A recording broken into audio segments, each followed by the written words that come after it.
Hi, I'm Stephen Stump here with Glenn Law as we go into another interview with a City Council member of City of Saline. Glenn, thank you so much for coming out today with us. Thank you for having me. So, Glenn, why did you decide to run in and become part of City Council? Well, I'm a true believer that you serve the community that you live in some capacity. It doesn't have to be on City Council. It doesn't have to be in a public forum in any way. But I felt my interest in politics, for one, and plus the interest in the care I have for a community that I live in and how things are going and run. I felt, I wanted to somehow make a difference or somehow at least be involved. And I was here only for a very short time before I made that decision, and it wasn't because of what I thought was anything going wrong or that the city wasn't being run the way I felt it should be or that things weren't going the way they should be. But I wanted to be involved in some way, and I thought City Council was a good way to serve the community. And so how long have you been on the council now? This is finishing up my fourth term. I'm up for re-election this November. Gotcha. So did you get into any committees and stuff before you started to go for council, or was council kind of your first jump into? Council was the first foray into it. It's kind of unusual, Stephen, that I guess that you get involved in a community. You usually start with a committee, as you suggested, and sort of feel your way through the process and do that. But being in journalism before my current profession, I did get that sort of flavor of what City Council and how local government ran, because I did cover City Council to a great extent in many areas when I was in radio news, and so while it's not actually like sitting up there in front of the public and making decisions or helping to make decisions, but I had at least a flavor of what the process was like and what was involved. Gotcha. So now with you being on City Council and keep being a City Council member, is there any goals that, I know the better of the city, and but is there any goals or any thoughts that you have or thought to try to, kind of bring forth for the city to accomplish, or that you want to make sure you kind of try to work at getting done while you're on City Council? I think that as a whole, the council has done a good job in getting things done, as you say. And when if you want me to be specific, of course, it's always the challenge for downtown and for all businesses to thrive in the city, especially in the current economic situation we're in, and to give them the tools, or at least help them give the tools needed. I'm a firm believer, though, that that government should only be there for just as an advisory or just as a role of assisting, but not certainly being fully involved in how business runs. I believe in supporting local businesses and doing things that I think are important. What I'd like to see continued is having that focus in many areas of the town where the city, it can be something as simple as agreeing to, close off streets for, say, a sidewalk sale or a festival or some sort of gathering like that. And we've been doing that, and that, in a direct way, helps businesses. But that's just one thing that comes to mind that I like to see and I like to continue to be involved in. At least I think would help the city grow. Gotcha. So, as you're doing this time with City Council now, as you're talking about your profession, so you working another job also while kind of juggling all this City Council, has that got to be kind of crazy on some days, I can imagine? Yeah, it can be. It can be, but it's. It's not overwhelming for me. There are moments when you sort of say, well, it's like you got to do this job because that's what you really want to do, and that's what you went to school for, and what you want as a career, and I certainly enjoy that to the fullest. But I know that the obligations, and I also enjoy doing things on City Council, and the obligations that are given for that as well. I feel that's important too. So yeah, it's a balancing act, and it's something that anyone who is on council or who has ever been on council understands that it's certainly not full time, although it sometimes feels that way. It's not, you don't go into it thinking that, well, it's just 1 or 2 meetings and that's all I have to do. No, there's a lot more that's involved with that, and I learned that, pretty quickly. But as I said with my previous answer to you about understanding government and how councils run based on my career in radio news, I had that understanding to an extent that, these council members, they give up their time to the community to serve, but they also have those jobs, as you say, that are outside of council, that, during the day, if you will, that keeps them busy. So, yeah. Understand. So if someone wanted to come to council, if they're looking at, maybe next November they were wanting to, possibly look at trying to run, any suggestions on how to get involved or help out kind of on their way to becoming city council? Well, as I said, I took the maybe the not so usual step of going in without sitting on a committee or without knowing, or going in there head first into the city council. I would suggest that people, if you really seriously want to run for city council or are thinking of becoming part of this body, that it's always a good idea to sit on a committee, to get involved. I mean, we're always, looking for new people and more people to volunteer for, say, different festivals like the Winterfest or the Summerfest and Harvest of the Arts, Celtic Festival, and any number of those events that we have in the city. The Saline Rec Center has programs that are always going on, that they're always looking for volunteers. And I mean, that's always a great place to start. It's always a good place to get involved and to meet some of the people that are, very much involved in the city and the city council. That makes sense. And talking about the city council stuff, I mean, you talk about, about your reelection November. City council, kind of where you want to stay? Nothing with the county or anything kind of on the bigger scale stuff? No, I've I enjoyed what I'm doing. I don't have any aspirations to go any above, any higher than that. My plate is full as it is with many other things, and I really enjoy doing what I do on the city council and meeting the people and getting to talk with them. I mean, I think it's a good fit for me. Will do.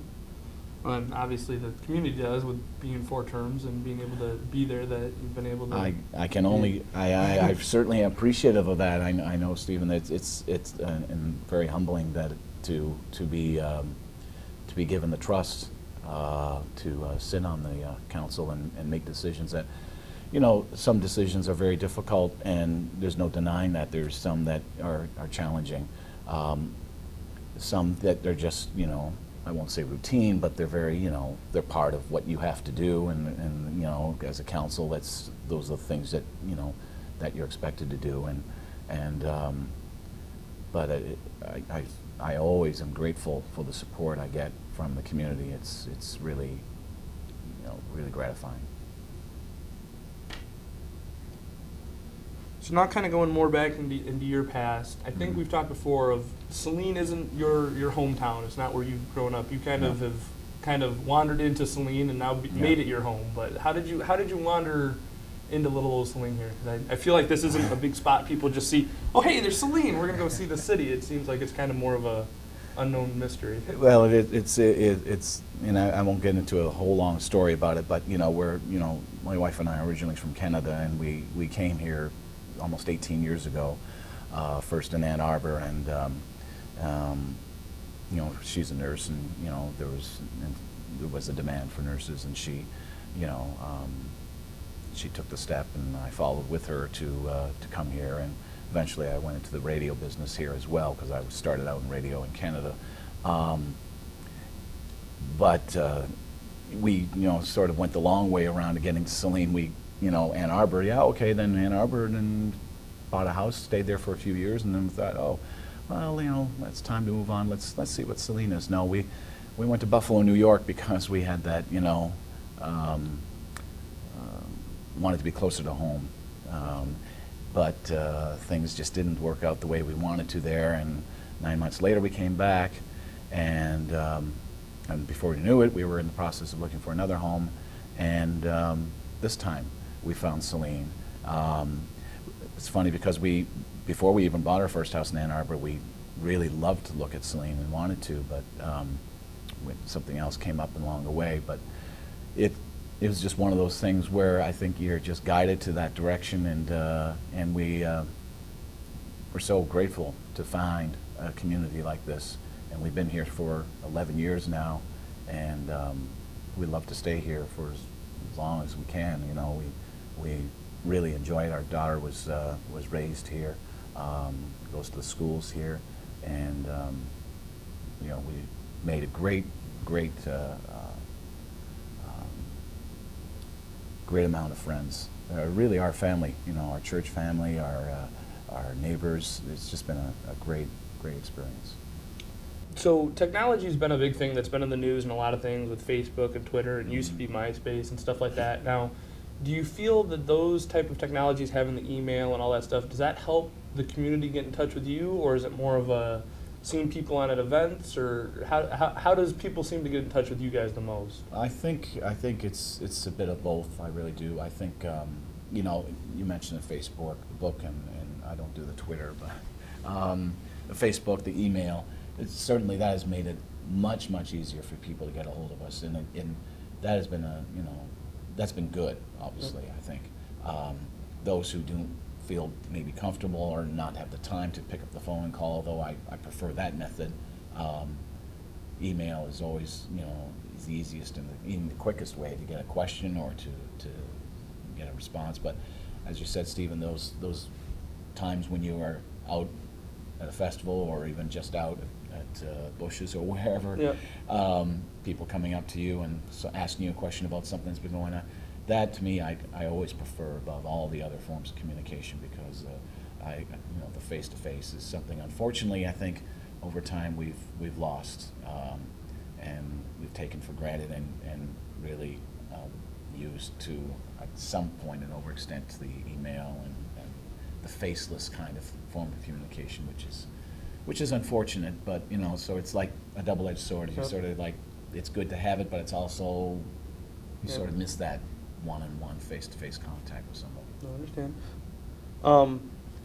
This is the hardest question I think everyone's pretty much told me. The big question, not saying this is better than any other event, but of a favorite event that you like of Saline, because I don't want to. I enjoy all the events. I'm out filming a lot of them, Sure. so it's not like I want to say, well, what's the bad one of Saline? But it's just, to me, I guess it's what's the memorable one, the one you look forward to, the one you have fun with. I mean, you know, the first one I think of with you is the ice rink right away from the Christmas parade with the ice skates and all that. But I mean, like I said, is there any certain ones that stand out to you more as the year goes through, or are they just kind of all fun with the city? Well, I think you asked the easiest question for me. I mean, the Winterfest, the people that were involved with that, the work that went into that, and I just thoroughly enjoyed it. And our trap deserves a lot of the credit. And I mean, that was the first time we held it. I really wanted to see that happen. I was, if you will, the catalyst on council to get them to back it and to agree to that we should maybe look into having that. And I mean, I think, you know, there's always room for improvement, and you know, it was the first one, and you know, certainly there are things that we can do that may be better, but I think overall we had the best weather. It was the best, you know, getting people out on a winter's day when they would probably more than otherwise be inside.